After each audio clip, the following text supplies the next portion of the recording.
A very warm welcome to one and all. आज हम discuss करेंगे बनारस हिंदू यूनिवर्सिटी का पास्ट ईयर पेपर ऑफ 2019।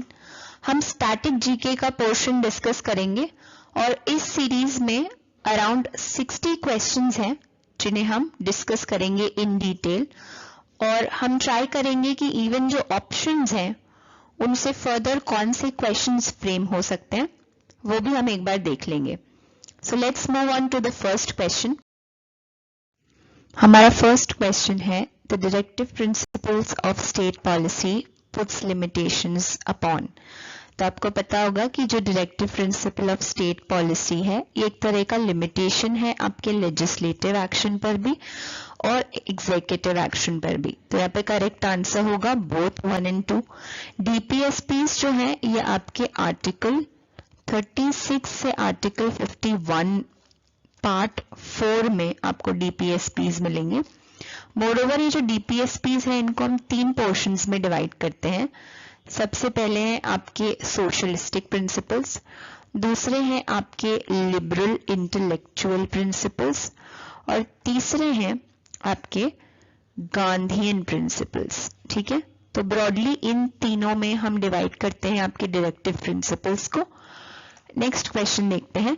प्रवासी भारतीय दिवस, जिसको एक और नाम से जाना जाता है the NRI day, national resident of Indian, ठीक है, जो कि हर साल जनवरी 9 को मनाया जाता है। तो आपसे यहाँ पर पूछा है कि इसे हम क्यों सेलिब्रेट करते हैं, आपको रीजन बताना है। तो करेक्ट रीजन है कि गांधी जी जो है वो साउथ अफ्रीका से इंडिया आए थे 9 जनवरी 1915 को, इसीलिए हर साल हम मनाते हैं प्रवासी भारतीय दिवस। नेक्स्ट क्वेश्चन देखते हैं। नेक्स्ट क्वेश्चन इज इनमें से कौन सी कॉन्स्टिट्यूशनल बॉडी नहीं है। तो आप देखेंगे election commission of India article 324 में इसका मेंशन है, तो ये एक कॉन्स्टिट्यूशनल बॉडी है। जो आपका CBI है ये एस्टैब्लिश हुआ है special Delhi police establishment act के थ्रू, जो कि 1941 में आया था। तो यहाँ पे करेक्ट आंसर होगा ऑप्शन नंबर 2, ये कॉन्स्टिट्यूशनल बॉडी नहीं है। सुप्रीम कोर्ट ऑफ इंडिया का भी आर्टिकल है, आर्टिकल 124 से 147 में सुप्रीम कोर्ट के बारे में लिखा है।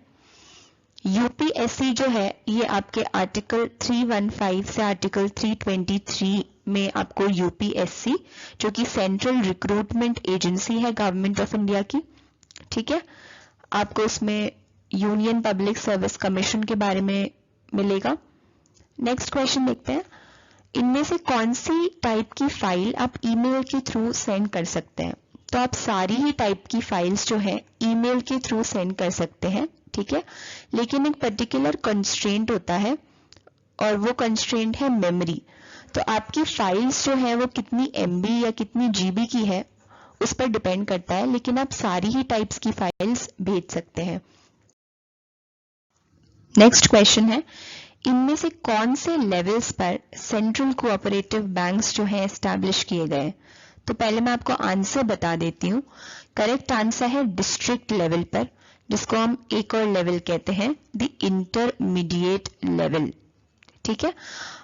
अगर आप इस फ्लो चार्ट में देखेंगे तो जो हमारी कोऑपरेटिव क्रेडिट इंस्टीट्यूशंस हैं उनको हम ब्रॉडली 2 कैटेगरीज में डिवाइड करते हैं, agricultural credit institution and non agricultural credit institutions. Agricultural credit institutions को फर्दर हम डिवाइड करते हैं into short term credit institutions and long term credit institutions, ठीक है। शॉर्ट टर्म में आते हैं आपके स्टेट कोऑपरेटिव बैंक्स, और ये आपके वर्क करते हैं सेंट्रल लेवल पे या फिर नेशनल लेवल पे। सेंट्रल कोऑपरेटिव बैंक्स आपके फंक्शन करते हैं डिस्ट्रिक्ट लेवल पे, और जो प्राइमरी एग्रीकल्चरल क्रेडिट सोसाइटीज है ये आपकी फंक्शन करती हैं विलेज लेवल पे, ठीक है। नेक्स्ट क्वेश्चन है खेड़ा सत्याग्रह किसके साथ एसोसिएट किया जाता है।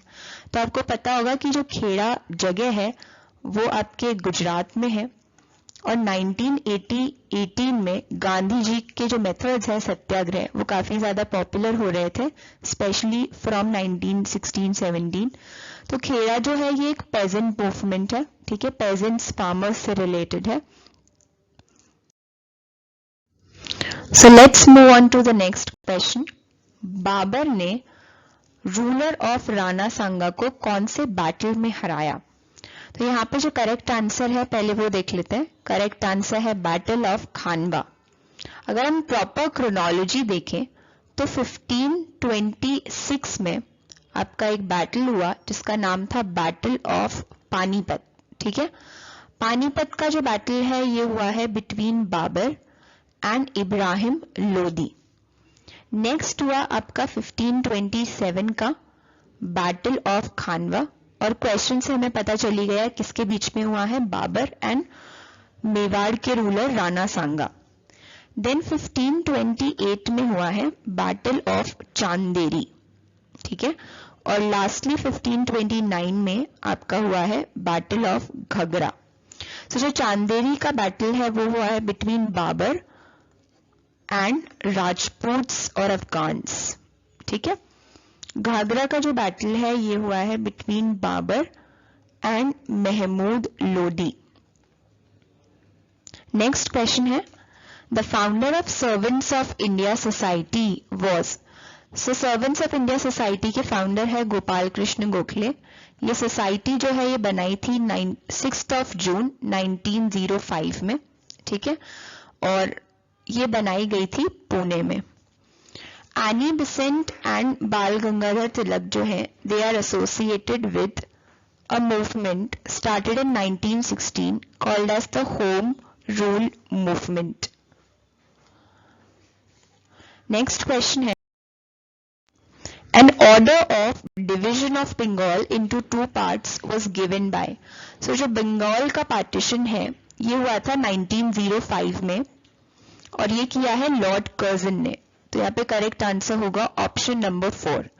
लॉर्ड विलियम बेंटिक ने सती अबॉलिश की है in the year 1929।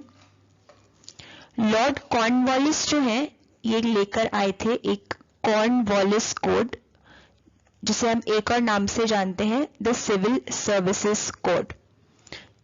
Warren Hastings जो है ये इंडिया के फर्स्ट गवर्नर जनरल रहे हैं, इसीलिए वॉरेन हेस्टिंग्स भी हमारे लिए इंपॉर्टेंट हो जाते हैं। सती की जो प्रैक्टिस है अगर प्रॉपर डेट देखें तो 1829 4 दिसंबर को सती अबॉलिश की गई। सो एक बार रिवाइंड करते हैं। बंगाल का पार्टीशन होता है 1905 में, लॉर्ड कर्जन करवाते हैं। विलियम बेंटिक ने सती अबॉलिश की 1829 में। लॉर्ड कॉर्नवालिस से रिलेटेड इंपॉर्टेंट फैक्ट है, ये कॉर्नवालिस कोड लेकर आए थे जिसे हम सिविल सर्विसेज कोड भी कहते हैं। सिविल सर्विसेज इंट्रोड्यूस की है लॉर्ड कॉर्नवालिस ने। वॉरेन हेस्टिंग्स जो है इंडिया के पहले गवर्नर जनरल रहे हैं, इसीलिए इंपॉर्टेंट हो जाते हैं। Then let's move on to the next question. Which of the following pollutants, इनमें से कौन सा पॉल्यूटेंट है जो कि जेट प्लेन्स एमिट करते हैं? सो जेट प्लेन्स जो है ये एमिट करते हैं सबसे ज्यादा एरोसॉल्स, ठीक है। सो एरोसॉल्स जो है वो होगा यहाँ पे करेक्ट आंसर। मैं आपको बता दूं कि जो स्मॉग है ये कॉम्बिनेशन होता है आपके स्मॉग और फॉग का। कार्बन मोनोऑक्साइड जो है जिसे हम CO भी कहते हैं, ये हमारा सबसे लार्जेस्ट एयर पोल्यूटेंट है। तो अगर सबसे ज्यादा कोई एयर को पोल्यूट कर रहा है करंटली इंडिया में तो दैट इज कार्बन मोनोऑक्साइड, ठीक है। सो हमारा नेक्स्ट क्वेश्चन है इनमें से कौन सा वर्ल्ड का सबसे लार्जेस्ट वेटलैंड सिस्टम है? तो पहले हम आंसर देख लेते हैं। करेक्ट आंसर है ऑप्शन नंबर 4, पैंटेनल इन साउथ अमेरिका, ठीक है। सबसे पहली चीज, एक वेटलैंड होता क्या है? एक वेटलैंड एक ऐसा इकोसिस्टम है that is supported by water, ठीक है। तो अगर कोई भी ऐसा इकोसिस्टम जो कि वाटर से रिलेटेड है, वाटर उसे सपोर्ट कर रहा है, तो वो एक वेटलैंड होगा। एक वेटलैंड कोई लेक भी हो सकता है, कोई पॉन्ड भी हो सकता है, ठीक है, कोई डेल्टा भी हो सकता है। सो ये जो वेटलैंड्स है इससे रिलेटेड एक इंपॉर्टेंट कन्वेंशन है जिस पर एक क्वेश्चन शायद फ्रेम हो सकता है, और इस कन्वेंशन का नाम है the Ramsar convention on wetlands. ठीक है, तो ये जो रामसर कन्वेंशन है ये इसका ऑफिशियल लोगो है और ये रामसर कन्वेंशन आया था 1971 में। ये कन्वेंशन या अग्रीमेंट जहां साइन हुआ उस प्लेस का नाम ही रामसर है और ये प्लेस है ईरान में।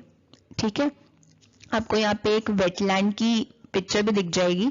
ठीक है, अब इसका जो मिशन है वो है कंजर्व करना इन वेटलैंड्स को। ठीक है, और इसके ये 3 पिलर्स हैं, आप इन्हें बाद में पढ़ भी सकते हैं for further reference. Next question देखते हैं। औसफ सईद जो है ये इंडियन एम्बेसडर अपॉइंट किए गए हैं टू विच कंट्री? सो इस कंट्री का नाम है सऊदी अरेबिया। ठीक है, और सऊदी अरेबिया का कैपिटल है रियाद।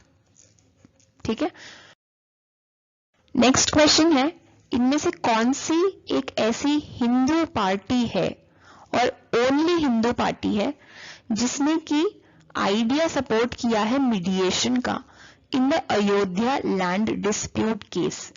तो आपको ये पॉपुलर केस पता ही होगा ऑफ अयोध्या। ठीक है, बाबरी मस्जिद एंड राम जन्मभूमि। ठीक है, सो ये जो पूरा डिस्प्यूट है अयोध्या का ये रिवॉल्व करता है अराउंड 2 केसेस, एक बाबरी मस्जिद और दूसरा है आपका राम जन्मभूमि। तो पहले इस क्वेश्चन का आंसर देख लेते हैं। इस क्वेश्चन का आंसर है निर्मोही अखाड़ा।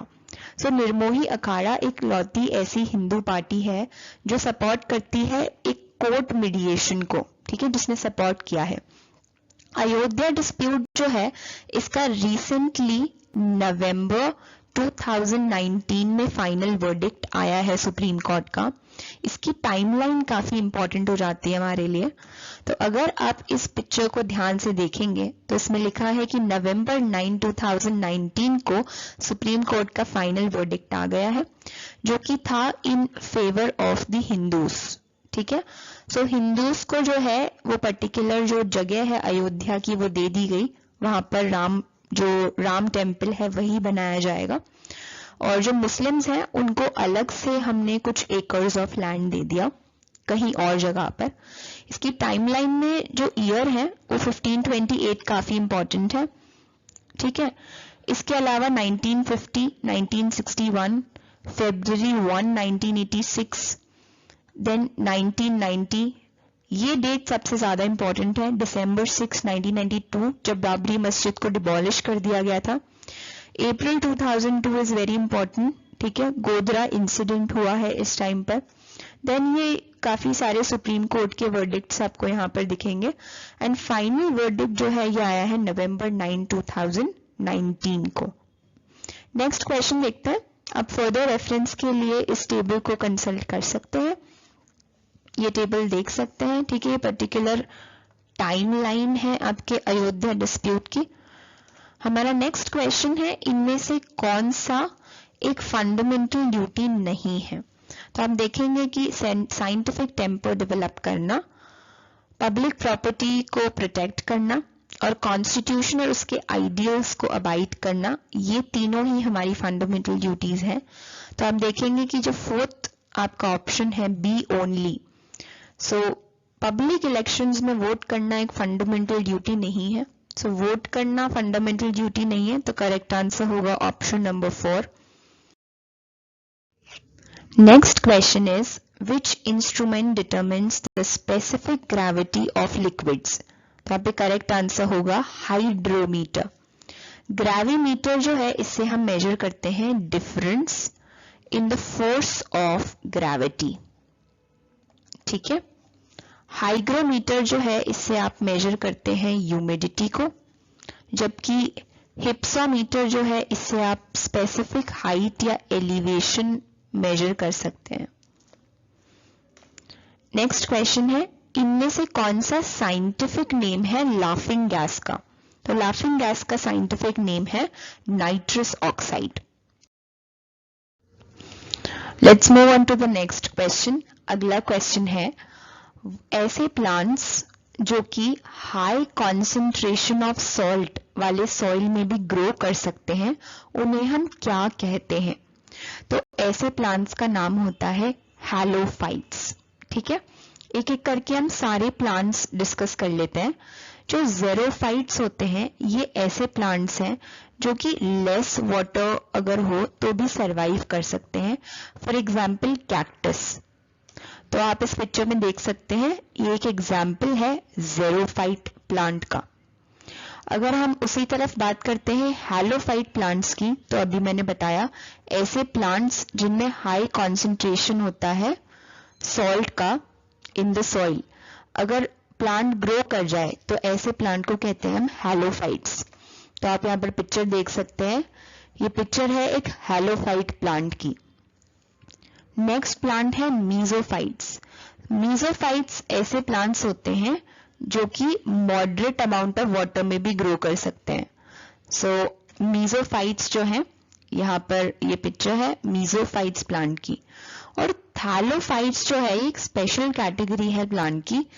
ऐसे प्लांट्स जिनमें ना लीव्स होती हैं, ना इनकी स्टेम होती है और ना रूट होता है, ऐसे प्लांट्स को हम कहते हैं थैलोफाइट्स प्लांट। सो ये कुछ कैटेगरीज थी प्लांट्स की। नेक्स्ट क्वेश्चन देखते हैं। द नेक्स्ट क्वेश्चन इज, क्या टर्म हम यूज करते हैं to describe the cultivation of plants without soil. तो अगर हम बिना सॉइल के प्लांट्स को ग्रो कर सकते हैं तो उस टर्म को क्या कहते हैं? तो उस टर्म को हम कहते हैं हाइड्रोपोनिक्स। ठीक है, अब यहाँ पर अगर आप बाकी की कैटेगरीज देखेंगे तो एरोपोनिक्स उनमें से काफी इंपॉर्टेंट है, बिकॉज एरोपोनिक्स का मतलब है हवा में प्लांट्स को उगाना। ठीक है, तो यहाँ पर अगर आप इस पिक्चर को देखेंगे तो जो प्लांट्स है आप देखिए ये सॉइल में नहीं उग रहे हैं, ये प्लांट्स जो है एयर में उग रहे हैं। ठीक है, और एक टावर्स लगाए जाते हैं बाकायदा और फिर प्लांट्स को ग्रो किया जाता है। जबकि आप देखेंगे कि जो फॉगपोनिक्स है ये एक एडवांस्ड वर्जन है आपके एरोपोनिक्स का।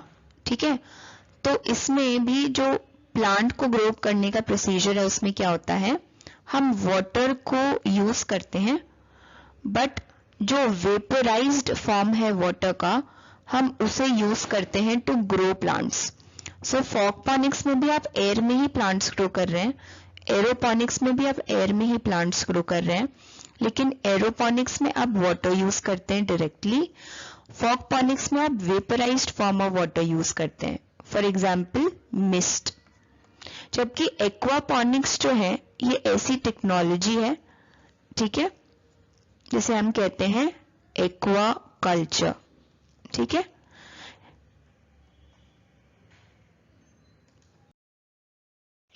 Next question is the headquarters of the biodiversity international. So biodiversity international कहाँ पर लोकेटेड है? तो इसका करेक्ट आंसर है रोम, और रोम एक जगह है, ऑफ कोर्स कैपिटल भी है इटली का। तो बायोडाइवर्सिटी इंटरनेशनल जो है ये आपके फ्लोरा फौना को प्रोटेक्ट करने की बात करते हैं। बायोडाइवर्सिटी इंटरनेशनल 1974 में एस्टैब्लिश हुआ है। नेक्स्ट क्वेश्चन है, इनमें से कौन सी सिटीज को हम टाइगर गेटवे ऑफ इंडिया कहते हैं? तो मैं आपको बता दूं ये एक ऐसी सिटी है जो कि maximum number of tiger reserves जो है इंडिया के, ठीक है, टाइगर रिजर्व्स जो है इंडिया के उसमें maximum number of tiger reserves इस सिटी में आपको मिलेंगे। ठीक है, तो इस सिटी का नाम है नागपुर और ये है महाराष्ट्र में। इवन जो भोपाल है उसको हम एक और नाम से जानते हैं, that is city of lakes. ठीक है, यहाँ पे लेक्स बहुत सारे हैं। मैसूर को हम कहते हैं हेरिटेज सिटी, यहाँ का आर्किटेक्चर, यहाँ के टेम्पल्स बहुत अच्छे हैं। लखनऊ को हम कहते हैं सिटी ऑफ नवाब्स। ठीक है, नेक्स्ट क्वेश्चन है, बंगाल देसी जो है ये एक तरह की हाइब्रिड वैरायटी है कौन से क्रॉप की? सो एक हाइब्रिड वैरायटी है कॉटन की, तो यहाँ पे करेक्ट आंसर होगा कॉटन।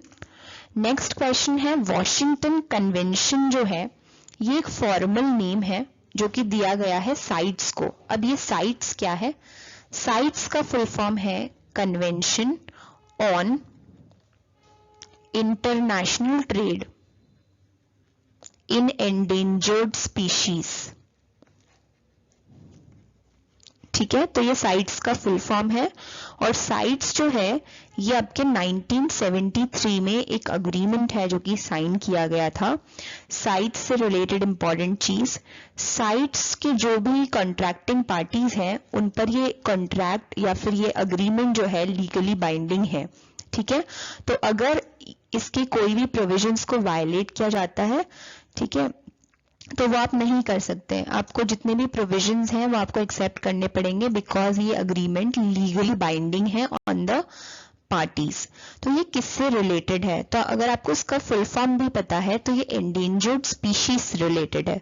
तो करेक्ट आंसर होगा option number 3, endangered species. Next question है, बुद्धा ने अपना पहला सर्मन कहाँ दिया। सो जो गौतम बुद्धा है उनसे रिलेटेड कुछ इंपॉर्टेंट प्लेसेस हैं जो हमें याद होनी चाहिए।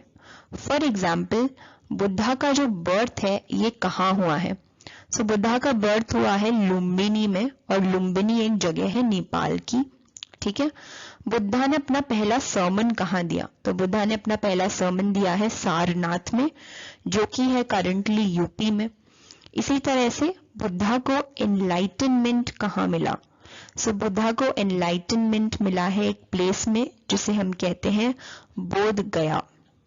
ठीक है, नेक्स्ट क्वेश्चन है, एमरल्ड बुद्धा जो है, सो मैं आपको बता दूं एमरल्ड बुद्धा जो है ये काफी इंपॉर्टेंट एक टेम्पल है।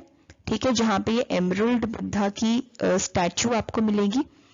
सो आप इस पिक्चर में भी देख सकते हैं, ये जो ग्रीन और गोल्डन कलर का एमरल्ड बुद्धा है ये आपको मिलेंगे थाईलैंड में। ठीक है, और थाईलैंड का जो कैपिटल है वो है बैंकॉक, जहां पे आपको ये एमरल्ड बुद्धा का ये फिगर मिलेगा। सो करेक्ट आंसर है option number D, that is Thailand. Next question है, इनमें से कौन सी ऐसी केव्स हैं जो कि महाराष्ट्र में लोकेटेड नहीं है। ठीक है, सो करेक्ट आंसर है बाघ केव्स। और ये जो पिक्चर है आप देख सकते हैं, ये पिक्चर है बाघ केव्स की। ठीक है, सो बाघ केव्स जो है यहाँ पे काफी सारी हमारी एंशियंट पेंटिंग्स आपको मिलेंगी। सो बाघ केव्स जो है ये लोकेटेड है मध्य प्रदेश में, जबकि Bhaja caves, Bedsa caves and Ajanta Ellora caves, Ajanta Ellora caves जो है ये यूनेस्को ने, United Nations Educational Scientific Cultural Organization ने अजंता अलोरा केव्स को डिक्लेयर किया है as a world heritage site. ठीक है, सो यहाँ पे कौन सी महाराष्ट्र में नहीं है, बाघ केव्स महाराष्ट्र में नहीं है, बाघ केव्स कहाँ है, मध्य प्रदेश में है। नेक्स्ट क्वेश्चन है, इनमें से कौन सा फोक डांस जिसका नाम है तिरातली, ये कौन से स्टेट में परफॉर्म किया जाता है, तो स्टेट का नाम है राजस्थान।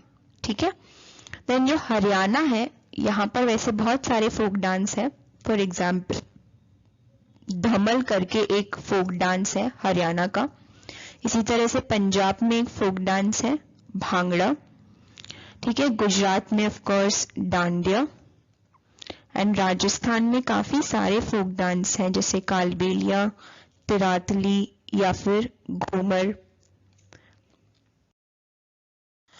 नेक्स्ट क्वेश्चन इज, इनमें से कौन सा दूसरा नाम है सॉल्ट लेक स्टेडियम का।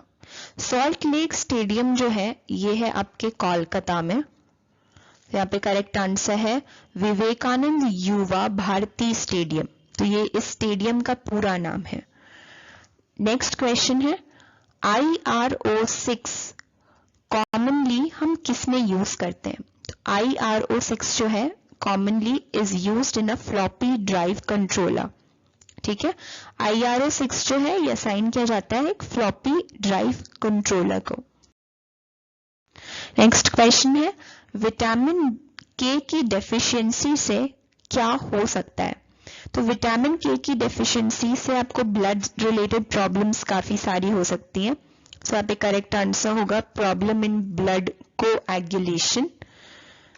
नेक्स्ट क्वेश्चन इज, कौन से ऐसे न्यूट्रिएंट्स हैं जिनकी डेफिशिएंसी से आपकी स्किन अफेक्ट होगी, तो स्पेसिफिकली बिकॉज हमसे स्किन का पूछा है तो करेक्ट आंसर होगा option number 2, riboflavin, niacin, pyridoxine, pantothenic acid.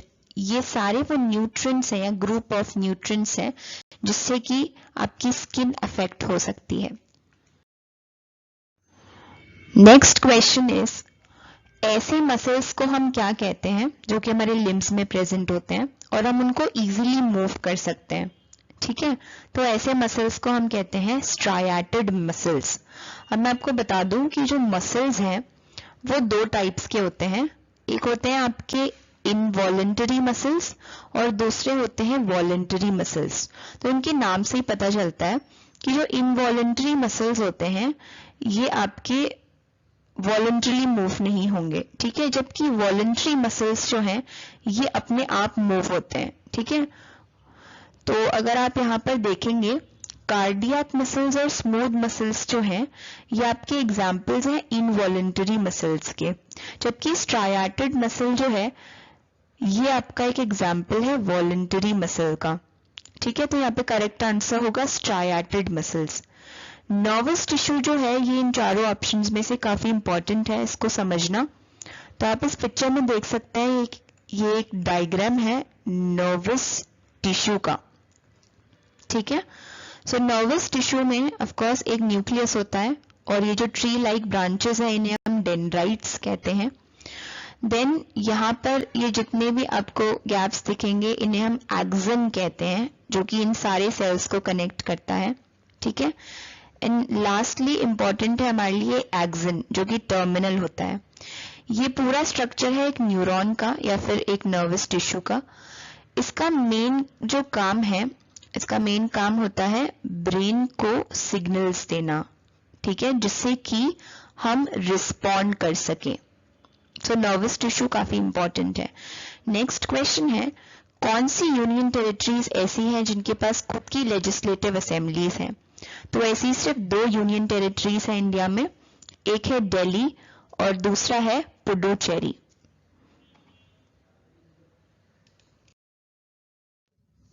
Next question is the Indian states and union territories. तो आपको पता होगा कि इंडिया में करंटली 28 स्टेट्स हैं और 9 यूनियन टेरिटरीज हैं। तो इसको कौन से कॉन्स्टिट्यूशनल अमेंडमेंट के थ्रू रीस्ट्रक्चर किया गया था? तो मैं आपको बता दूं, इनिशियली इंडिया में 14 स्टेट्स बनाए गए और 6 यूनियन टेरिटरीज बनाई गई। तो ये जो चीज है ये 1956 के एक एक्ट के थ्रू हुई या एक कमीशन के थ्रू हुई, जिसे हम कहते हैं स्टेट रीऑर्गेनाइजेशन कमीशन। और ये अमेंडमेंट था आपका 7th कॉन्स्टिट्यूशनल अमेंडमेंट। तो पहले हम स्टेट्स को डिवाइड करते थे into part A, B, C and D, लेकिन ये अमेंडमेंट आने के बाद में हम स्टेट्स को डिवाइड कर दिया हमने into states and union territories. ठीक है, नेक्स्ट क्वेश्चन देखते हैं, यूएनओ के हेडक्वार्टर्स कहां पर लोकेटेड है? पहले हम करेक्ट आंसर देख लेते हैं। करेक्ट आंसर है न्यूयॉर्क। ठीक है, तो न्यूयॉर्क में हेडक्वार्टर्स है यूनाइटेड नेशंस ऑर्गेनाइजेशन के।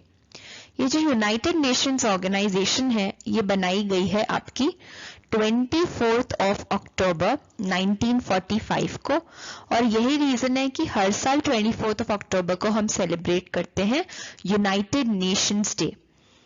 इंडिया ने यूएनओ को कब ज्वाइन किया? इंडिया ने यूएनओ को ज्वाइन किया है 30 अक्टूबर 1945 में। देन आपसे पूछ सकता है यूनाइटेड नेशंस के मेंबर्स कितने हैं? 193। यूनाइटेड नेशंस के कुछ परमानेंट 5 मेंबर्स हैं। तो आपको पता होगा कि यूनाइटेड नेशंस की 6 ऑर्गन्स हैं, उनमें से एक इंपॉर्टेंट ऑर्गन का नाम है यूनाइटेड नेशंस सिक्योरिटी काउंसिल, और इसी सिक्योरिटी काउंसिल में आपके होते हैं अराउंड 15 मेंबर्स। तो 10 मेंबर्स होते हैं आपके नॉन परमानेंट मेंबर्स और 5 होते हैं परमानेंट मेंबर्स। तो इन्हीं 5 परमानेंट मेंबर्स के नाम है UK, USA, France, Russia and China. तो ये कुछ इंपॉर्टेंट फैक्ट्स हैं with respect to United Nations Organisation. ठीक है, नेक्स्ट क्वेश्चन है RTI stands for. So question काफी सिंपल है। RTI का फुल फॉर्म है राइट टू इंफॉर्मेशन। तो अगर आप यहाँ पे देखेंगे, ये ऑफिशियल लोगो है आपका राइट टू इंफॉर्मेशन का। देन राइट टू इंफॉर्मेशन जो है ये आपके आर्टिकल 19(1)(a) का पार्ट है। ठीक है, जो कहता है you have a right to express. ठीक है, right to freedom of speech and expression. Then ये पास हुआ था जून 15, 2005 को। ठीक है, यहाँ पे जो डेट है 2005 है। देन ये इन्फोर्स हुआ है 12 अक्टूबर 2005 को। अगर आप ध्यान से देखेंगे सो RTI एक्ट जो है वो आया 2005 में, लेकिन रिसेंटली इसी RTI एक्ट में कुछ अमेंडमेंट्स लाए गए हैं 2019 में। ये अमेंडमेंट्स कहते हैं कि RTI एक्ट के थ्रू जो 2 बॉडीज एस्टैब्लिश की गई हैं, आपका chief information commissioner and state information commissioners, उनसे रिलेटेड ये कुछ अमेंडमेंट्स आए हैं। For example, chief information commissioners का जो टेन्योर है वो पहले था 5 साल का। अब ये जो टेन्योर है ये डिसाइड करेगा सेंटर। अगर पहले जो सैलरी है आपकी CIC की वो आपकी चीफ इलेक्शन कमिश्नर के बराबर थी, तो अब जो सैलरी है वो डिसाइड करेगा आपका सेंट्रल गवर्नमेंट। देन अगर आपकी सैलरी को डिडक्ट करना है तो उससे रिलेटेड प्रोविजंस अभी रिमूव कर दिए गए हैं। तो आप देखेंगे कि अभी जितने भी अमेंडमेंट्स हुए हैं RTI में, राइट टू इंफॉर्मेशन में, उसने सेंटर को काफी ज्यादा स्ट्रॉन्ग बना दिया है। ठीक है, नेक्स्ट क्वेश्चन है, इसमें से कौन सी बात ट्रू है, ठीक है, regarding the constitution of India. So statement है constitution was framed by. So constitution first Indian parliament ने नहीं बनाया, बिकॉज फर्स्ट इंडियन पार्लियामेंट तो 1952 में कॉन्स्टिट्यूट हुआ था, और हमें हमारी जो कॉन्स्टिट्यूशन है वो तो 1946 में एक कॉन्स्टिट्यूएंट असेंबली बनी थी, उसने फ्रेम किया था। तो करेक्ट आंसर है ऑप्शन नंबर 3, कॉन्स्टिट्यूएंट असेंबली, जो कि कब बनी थी 1946 में। ठीक है, और इसी कॉन्स्टिट्यूएंट असेंबली में आपके 389 मेंबर स्टेट्स थे। ठीक है, जिन्होंने आपका कॉन्स्टिट्यूशन फ्रेम किया है। हमारा नेक्स्ट क्वेश्चन है the term state as mentioned in Article 12 of the Constitution of India, it does not include। तो सबसे पहला ये जो आर्टिकल 12 है ये फंडामेंटल राइट्स का पार्ट है, और फंडामेंटल राइट्स जो है इनके आर्टिकल है आर्टिकल 12 से article 35 of the Indian constitution. Article 12 define करता है कि इंडिया जो कि एक स्टेट है उसमें कौन कौन सी चीजें आएंगी या कौन कौन सी बॉडीज आती हैं। तो सेंटर लेवल पे, स्टेट लेवल पे या फिर लोकल लेवल पे जितनी भी आपकी पब्लिक या इवन प्राइवेट बॉडीज भी हैं, not all the private bodies, some of the private bodies and all the public authorities, वो सब कहलाती हैं आपका state. So LIC, State Bank of India, NCERT, ये सब आपके स्टेट की डेफिनेशन में इंक्लूड होंगे, लेकिन CSIR, that is the council for scientific and industrial research, ये आपका आर्टिकल 12 में कवर नहीं होता है। नेक्स्ट क्वेश्चन है, इनमें से कौन सी एक फंडामेंटल ड्यूटी नहीं है। तो सबसे पहले फंडामेंटल ड्यूटी का आर्टिकल है 51A, जो कि आपके पार्ट 4A में कवर होता है। टोटल 11 फंडामेंटल ड्यूटीज है। पहले ये फंडामेंटल ड्यूटीज इनिशियली 10 ही थी। 11th फंडामेंटल ड्यूटी हमने 86th कॉन्स्टिट्यूशनल अमेंडमेंट 2002 के थ्रू ऐड की, और ये जो फंडामेंटल ड्यूटी है ये राइट टू एजुकेशन से रिलेटेड है। अब अगर आप ऑप्शंस देखेंगे, सो जो थर्ड ऑप्शन है which is related to UCC, uniform civil code, ये एक फंडामेंटल ड्यूटी नहीं है, ये एक directive principle of state policy है, DPSP है। जो कि आपके आर्टिकल 44 में कवर किया जाता है। नेक्स्ट क्वेश्चन देखते हैं। नेक्स्ट क्वेश्चन है, state shall promote with special care the educational and economic interest of the weaker section. ये कहां पर लिखा है? तो क्या ये एक फंडामेंटल राइट है? नहीं। क्या ये सुप्रीम कोर्ट ने एक राइट दिया है? वो है नो। क्या ये प्रियम्बल में कहीं लिखा है? नहीं। ये हमारा एक directive principle of state policy है। ठीक है, तो आपका एक आर्टिकल है, आर्टिकल 46, उसकी ये लाइंस हैं कि अगर हमें वीकर सेक्शंस को प्रोटेक्ट करना है, उनके एजुकेशनल और इकोनॉमिक इंटरेस्ट का ध्यान रखना है, तो ऐसी रिस्पॉन्सिबिलिटी या ड्यूटी बनती है स्टेट की कि वो ऐसे प्रोविजंस बनाए जिससे कि वीकर सेक्शंस का एजुकेशनल एडवांसमेंट हो और इकोनॉमिक एडवांसमेंट हो। सो ये आपका एक डीपीएसपी है अंडर आर्टिकल 46। ठीक है, देन नेक्स्ट क्वेश्चन है कि लोधा कमीशन जो है ये किसके लिए बनाई गई थी? ठीक है, तो करेक्ट आंसर है, so it was appointed for the mismanagement and financial irregularity of the Board of Control for Cricket in India. ठीक है, BCCI. So BCCI में जो भी मिसमैनेजमेंट होता है इन द फाइनेंसेस, तो उसके लिए चेक करने के लिए बनाई गई थी आपकी लोधा कमीशन। ठीक है, और ये जो लोधा कमीशन है ये कॉन्स्टिट्यूट की गई है इन 2015। Next question is the authorization for the withdrawal of any funds from the Consolidated Fund of India comes from. So question आपसे पूछ रहा है about Consolidated Fund of India जो लिखा है इंडियन कॉन्स्टिट्यूशन के आर्टिकल 266 में।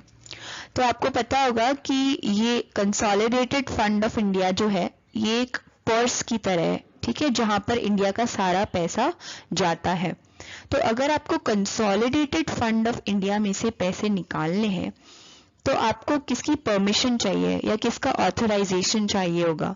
सो आपको परमिशन चाहिए होगी लोकसभा की।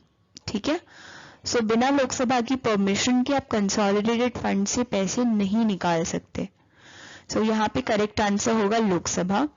देन एक और इम्पॉर्टेंट आर्टिकल है और उसका नाम है आर्टिकल 267।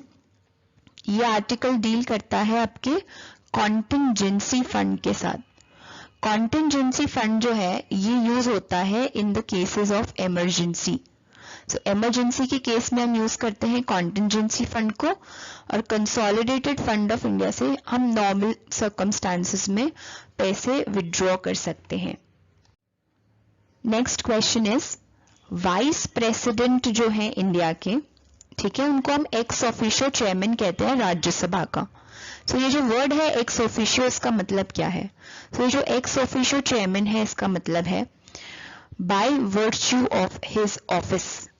सो अगर इसको हम एग्जाम्पल से समझें, सो अगर कोई इंसान वाइस प्रेसिडेंट की पोस्ट पर आते हैं तो वो automatically bye virtue of this office, ठीक है, वो ऑटोमेटिकली बन जाते हैं राज्यसभा के चेयरपर्सन।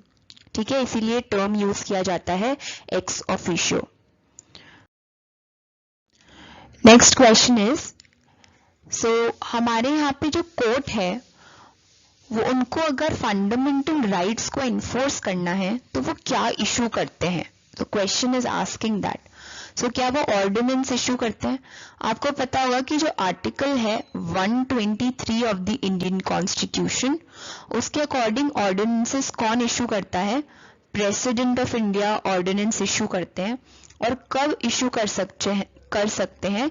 जब either house of parliament session में नहीं होते हैं।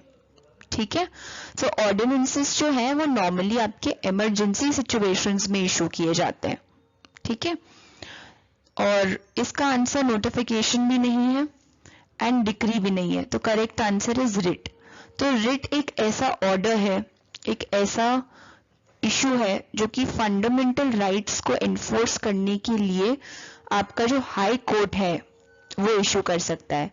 सो मैं आपको बता दूं, हाई कोर्ट रिट्स इशू कर सकता है अंडर आर्टिकल 226, जबकि सुप्रीम कोर्ट रिट्स इश्यू कर सकता है अंडर आर्टिकल 32।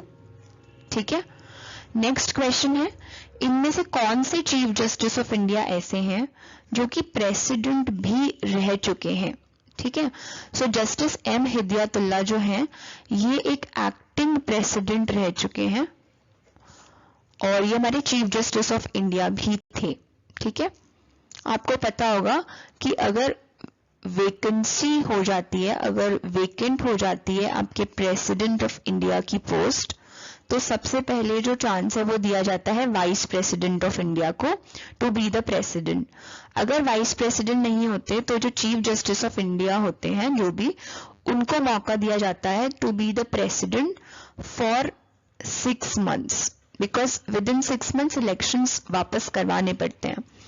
सो ये मोहम्मद हिदायतुल्लाह जो हैं ये चीफ जस्टिस ऑफ इंडिया थे और जब प्रेसिडेंट की पोस्ट वेकेंट हो गई थी तब इनको प्रेसिडेंट बनाया गया था। ठीक है, नेक्स्ट क्वेश्चन है, इनमें से कौन से रिट्स का लिटरल मीनिंग है व्हाट इज योर अथॉरिटी? तो पहले आंसर देख लेते हैं। आंसर है को वारंटो। तो आपको पता होगा कि इंडियन कॉन्स्टिट्यूशन में 5 टाइप्स के रिट्स हैं। सो एक है को वारंट, जिसका मतलब हमने देख लिया what is your authority. Mandamus का लिटरल मीनिंग है वी कमांड। सर्श्योररी का मतलब है टू सर्टिफाई और हेबियस कॉर्पस का मतलब होता है you may have a body. ठीक है, you may have a body. और जो लास्ट हमारा रिट है उसका नाम है रिट ऑफ प्रोहिबिशन। प्रोहिबिशन का सिंपल सा मीनिंग होता है फॉरबिड करना, मना करना। सो अगर आप देखेंगे कि जो हमारा सुप्रीम कोर्ट है इंडिया का, उसके पास कुछ इंपॉर्टेंट जुरिस्डिक्शन होता है।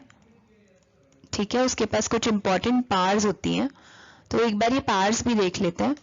आप इस पिक्चर में देख सकते हैं कि कितने टाइप्स के जुरिस्डिक्शन होते हैं आपके सुप्रीम कोर्ट के पास। एक जुरिस्डिक्शन हमने देख लिया, that is the writ jurisdiction, जो कि 5 टाइप्स का होता है। एक होता है ओरिजिनल जुरिस्डिक्शन, दूसरा है appellate jurisdiction, advisory jurisdiction and review jurisdiction. So review of course judicial review, कि सुप्रीम कोर्ट लेजिस्लेचर और एग्जीक्यूटिव के बनाए हुए जो लॉज हैं उनको रिव्यू कर सकता है और अगर वो गलत हुए तो उन्हें अनकॉन्स्टिट्यूशनल भी डिक्लेयर कर सकता है। एडवाइजरी से मतलब है कि वो प्रेसिडेंट को लीगल मैटर्स पे एडवाइस दे सकता है। एपेलेट जो है वो फर्दर डिवाइड होता है into civil cases, criminal cases, constitutional cases and special leave to appeal. Original jurisdiction जो है, इसका मतलब है अगर यूनियन और स्टेट के बीच में कोई डिस्प्यूट है या फिर सिर्फ स्टेट्स के बीच में डिस्प्यूट है या फिर फंडामेंटल राइट्स वायलेट हो रहे हैं, तो वो है ओरिजिनल जुरिस्डिक्शन किसका? सुप्रीम कोर्ट का। ये एक ऐसा जुरिस्डिक्शन होता है जो कि सिर्फ सुप्रीम कोर्ट के पास है, एक यूनिक है। ठीक है, बहुत ही ओरिजिनल है, इसीलिए इससे हम क्या कहते हैं? Original jurisdiction of the supreme court of India. Next question है, अगर पार्लियामेंट में जॉइंट सिटिंग होती है तो उसे प्रीसाइड कौन करते हैं? तो पार्लियामेंट की जो जॉइंट सिटिंग है उसे प्रीसाइड करते हैं आपके स्पीकर ऑफ लोकसभा। ठीक है, नेक्स्ट क्वेश्चन है, कोलिजियम सिस्टम जो है एक्चुअली में इसका मीनिंग क्या है, ये कैसा प्रोसेस है? सो कोलिजियम सिस्टम जो है एक्चुअली में ये होता है आपके जजेस ऑफ हाई कोर्ट और सुप्रीम कोर्ट को अपॉइंट करने के लिए। तो अगर आप इस पिक्चर को देखेंगे, सो कोलिजियम का मतलब होता है अ जूरी ऑफ जजेस। कोलिजियम सिस्टम है क्या? ये एक ऐसा सिस्टम है जो 3 जजेस केस के साथ ओरिजिनेट हुआ है। ठीक है, ये एक ऐसा फोरम होता है जो डिसाइड करता है on the appointment matters and the transfer matters of the जजेस। तो इसमें होते हैं आपके चीफ जस्टिस ऑफ इंडिया और इनके अलावा 4 सुप्रीम कोर्ट के सीनियर मोस्ट जजेस होते हैं। तो आप कह सकते हैं टोटल 5 लोग होते हैं जो कि कोलिजियम बनाते हैं। ठीक है, और फिर जो प्रेसिडेंट है वो सीजीआई की चॉइस को भी ध्यान में रखते हैं। सो ये आपकी इन शॉर्ट है एक कोलिजियम सिस्टम। क्रिटिसिज्म हमारे लिए इतना इंपॉर्टेंट नहीं है, बट जो फैक्ट्स हैं वो काफी इंपॉर्टेंट है। तो फैक्ट्स क्या है? 3 जजेस केस से ये आया है अपॉइंटमेंट से रिलेटेड है और इसका कॉम्पोजिशन क्या होता है। नेक्स्ट क्वेश्चन है, इनमें से कौन एक चीफ जस्टिस ऑफ इंडिया नहीं रहे हैं। तो justice PN Bhagwati, RM Lodha and JS Verma ये चीफ जस्टिस ऑफ इंडिया रह चुके हैं, लेकिन जस्टिस कृष्ण अय्यर जो है ये चीफ जस्टिस नहीं रहे हैं, ये हमारे जज रह चुके हैं सुप्रीम कोर्ट ऑफ इंडिया के।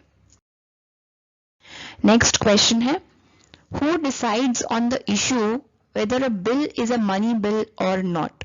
तो आपको पता होगा कि जो स्पीकर होते हैं लोकसभा के, उनका फाइनल डिसीजन होता है ये डिसाइड करने का कि एक बिल मनी बिल है या नहीं है। ठीक है, तो आप कह सकते हैं कि इसकी वजह से भी लोकसभा जो है वो ज्यादा पावरफुल है एज कंपेयर टू राज्यसभा। अगर आप एक रफ कंपैरिजन ड्रॉ करेंगे तो लोकसभा को बहुत सारी इंपॉर्टेंट पावर्स दी गई हैं। With respect to money bills Lok Sabha जो है वो ज्यादा पावरफुल है। ठीक है, with respect to joint sitting भी जो लोकसभा है वो काफी पावरफुल है। इसी तरफ अगर आप राज्यसभा को देखेंगे तो राज्यसभा के पास दो स्पेशल पावर्स है। एक पावर है अंडर आर्टिकल 249 जो ये कहता है कि राज्यसभा जो है वो पार्लियामेंट को ये राइट दे सकती है to make laws on the state list. ठीक है, तो ऐसा लिखा है आर्टिकल 249 में, बिकॉज आपको पता होगा कि स्टेट लिस्ट पे सिर्फ स्टेट लॉज बना सकता है, पार्लियामेंट नहीं बना सकता। तो ये राज्यसभा का स्पेशल पावर है कि वो पार्लियामेंट को ये पावर दे to make laws on the state list. Second special power है under article 312।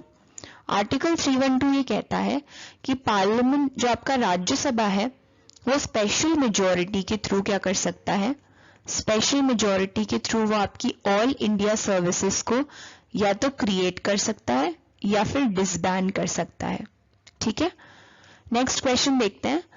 President of India जो है वो राज्यसभा में कुछ मेंबर्स को नॉमिनेट करते हैं, तो हमें उसका नंबर बताना है। सो प्रेसिडेंट ऑफ इंडिया जो है वो लोकसभा में नॉमिनेट करते हैं 2 मेंबर्स को, और ये 2 मेंबर्स होते हैं आपके एंग्लो इंडियन कम्युनिटी के। राज्यसभा में ये नॉमिनेट करते हैं 12 मेंबर्स को, तो यहाँ पे करेक्ट आंसर होगा 12। और ये 12 मेंबर्स बहुत डाइवर्स फील्ड से आते हैं, जैसे कि science, arts, literature and others. Next question है, आर्टिकल 21A जो कि राइट टू एजुकेशन के साथ डील करता है और पार्ट 3 में आता है, और आपको पता होगा कि पार्ट 3 जो है वो है हमारे फंडामेंटल राइट से रिलेटेड। एंड आर्टिकल 21A जो है ये आपके राइट टू फ्रीडम का पार्ट है, और राइट टू फ्रीडम के आर्टिकल्स हैं आर्टिकल 19 से 22। ठीक है, ये जो आर्टिकल है आपका 21A ये ऐड किया गया था आपके 2002 में 86th कॉन्स्टिट्यूशनल अमेंडमेंट के थ्रू, तो यहाँ पे करेक्ट आंसर होगा 2002। इसी सेम अमेंडमेंट के थ्रू हमने एक फंडामेंटल ड्यूटी ऐड की थी, हमारी 11th फंडामेंटल ड्यूटी, जो ये कहती है कि जो 6 से 14 ईयर के एज के बच्चे हैं उनको राइट टू एजुकेशन मिलना चाहिए। सिमिलरली हमने DPSP में भी एक हमारा आर्टिकल है आर्टिकल 45 वो ऐड किया था, which is again related to right to education. और फंडामेंटल राइट में तो ऑफ कोर्स एडिशन हमने किया ही था आर्टिकल 21A ऐड करके। सो ये थे हमारे आज के around 57 questions. That's it for today. Thank you and have a nice day.